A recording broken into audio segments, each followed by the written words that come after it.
Mi nombre es Efraín Piña y quiero dar la bienvenida a lo que será mi exposición sobre lo que es la historia del computador y todo lo que compone el mismo. En esta ocasión nos toca hablar sobre el primer computador que fue creado en el año 4000 a.C. Fue nombrado abanico chino. Fue creado solamente para contar, porque en ese tiempo existían grandes contadores que no sabían manejar gran cantidad de dinero y se vieron en la necesidad de poder crear un instrumento para poder manejar dicho tema. Luego, en el siglo XV, XVI y XVII, fue creada la máquina para calcular llamada Pascalina. Solamente se centraba en lo que la multiplicación, la resta, la suma y la división de cada uno de estos aspectos. En el siglo XIX llegó Charles Babbage creando la máquina analítica, primera máquina en calcular operaciones matemáticas simples, fáciles y rápidas, con siempre un resultado verídico. Luego, en el mismo siglo XIX, George Boole se interesó en lo que fue el primer invento de Charles Babbage y dio inicio a lo que fue la creación de la máquina para las operaciones Boole, que se centraba solamente en hacer operaciones matemáticas, dando así el nombre de la dicha máquina álgebra booleana. Solamente hacía operaciones simples y básicas como signo o 1 y 0. Luego, en el siglo XX, nos encontramos con Alan Turing, que fue un gran científico mecánico que tuvo la necesidad de crear una máquina de Turing con mucha más potencia, mucho más poder, más velocidad, menos costosa y con mayor alcance. Ahora vamos a hablar sobre las generaciones que han tenido cada uno de estos computadores para poder crearse o reinventarse cada uno de ellos para hacer lo que son hoy en día en la actualidad.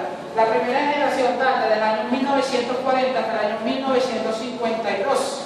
Fue creada a base de válvulas costosas, muy pesadas, que lo que hacían era obstruirle el paso de la velocidad del lenguaje que tenía en ese momento. La segunda generación llegó del año 1953 hasta el año 1964.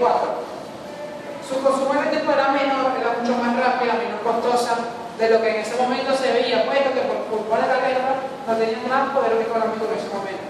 La tercera generación llega en el año 1965 hasta el 1974. Fue creada a base de circuitos integrados básicos, rápidos y realmente avanzados en lo que era la tecnología en ese momento. La cuarta generación, abriendo de paso, llegó en el 1972 hacia el año 1990, que fue lo que mayormente conocemos ahora como el Windows. Eso traía fue creado a base de microprocesadores, que vieron lo que fue la tercera generación, haciendo como una copia exacta de aquello, pero agregando lo que fue el Word, la hoja de cálculo, la suma y la raíz de aquel de la computadora. Luego pasamos al año 1991, que ha perdido hasta la actualidad. Se podría decir que es el multitarea y el multitarea ligado con Linux que ha durado más en lo que se podría decir que es el sistema operativo que ha durado más porque ha sido el que con mayor eficacia ha tumbado los problemas de dicha computadora. Ahora, complementando lo que es el computador de su generación, nos toca hablar sobre lo que son el computador y sus partes. Cada una de las partes del computador son realmente importantes para tener un buen manejo y un gran uso del mismo. Ahora nos toca hablar sobre los dispositivos de entrada, que venía siendo lo que es el ratón, el teclado, la corriente y el escáner.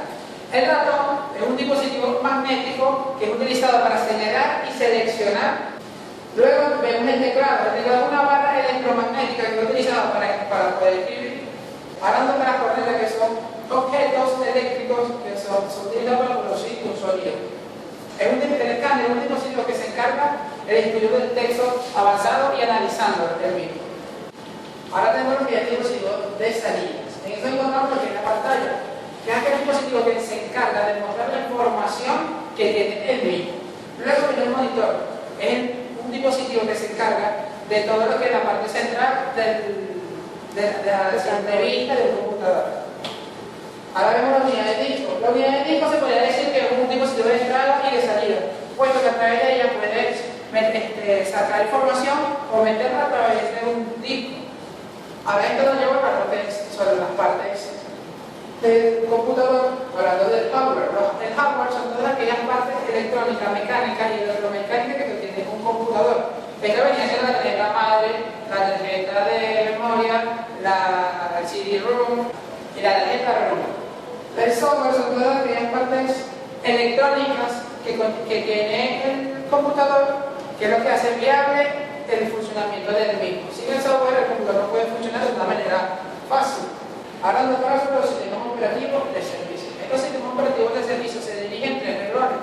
Puede ser lo de usuario, lo de las tareas y los procesadores. El primero se vendría siendo por número de usuario. Tenemos lo que es el monousuario y el multiusuario. El monousuario son aquellos usuarios, como le dicen, el mismo nombre solamente permite que el usuario el manejo del mismo. Los multiusuarios, como también su nombre lo delata, permite la gran interacción de varias personas al mismo tiempo. Ahora pasamos a lo que por tarea. El primero, el monotarea, solo permite una sola tarea por PC o por computadora.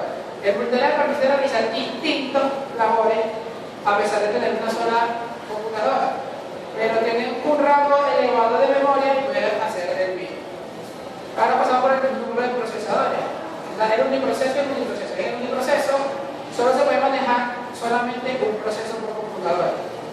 El multiproceso podemos manejar más de un proceso de sistemas. Para finalizar con lo que ven en exposición, quiero aportarles unas bases de conceptos cortos de diferentes tipos de títulos, como son el dato. El dato es una representación simbólica de información de un ente. Hablando de la computación, podemos hablar que es un dispositivo electrónico que sirve para procesar, enviar y recibir información. El proceso, solamente el proceso de la computación se puede dar cuando hay una entrada y salida de información. Esto ha sido todo, espero que les haya gustado.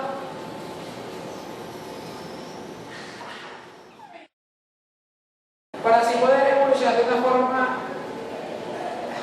Cerrar la puerta. Buena gente. O sea, así de poder cerrarla, pues. Ajá. Dale, Déjame saber si no voy a tener que hacer. Bueno,